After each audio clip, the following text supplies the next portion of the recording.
Hello students, so today I am going to explain you the chapter second noun and its type. Noun is the name of a thing, a place, a person and a quality or an idea. Okay, so noun is the name of a thing, a place, everything like every person, every place, everything or every quality or every idea is called a noun. Okay, so there are different types of nouns. So first is proper nouns, names of particular person or place such as Gaurav, Hina, Orissa, China, and so on are called proper noun. A proper noun always begin with a capital letter.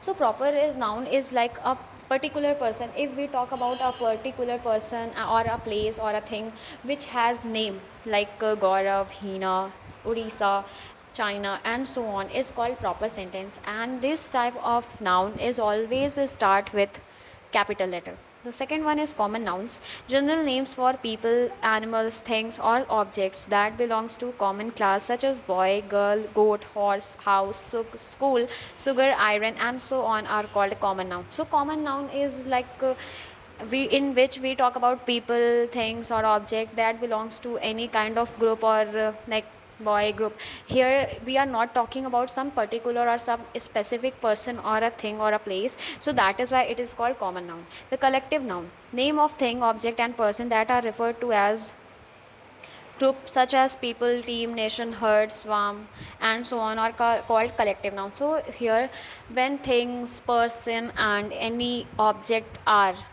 in a collecting form is called a collective noun such as people, team, nation, herd, etc.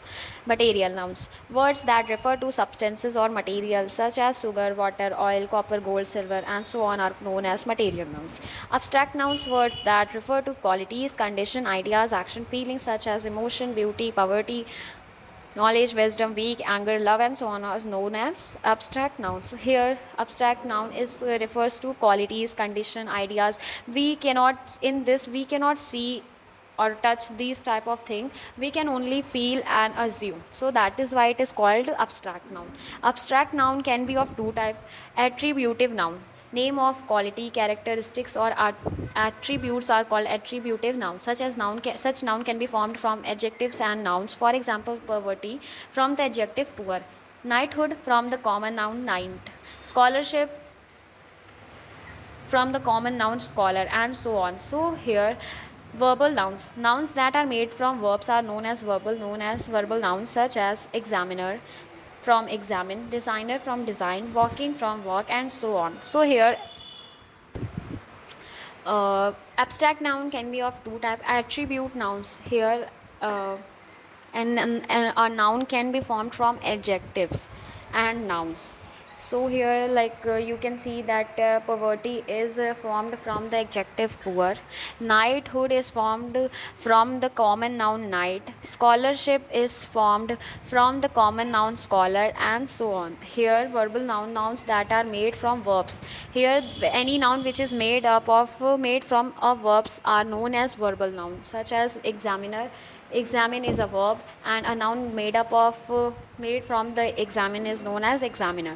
Design, it is a verb and noun made from the designer is known as designer, etc.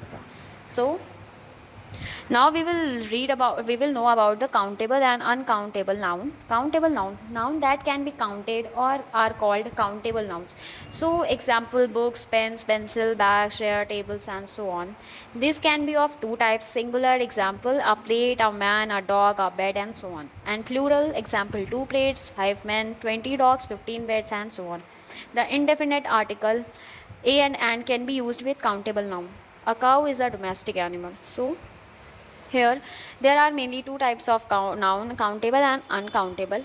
Countable noun is a type of noun in which we can count the object or a person. So here, we can count one book, two books, three books, five books, and all, and so on. So it can be count. We can count on hand and on mind.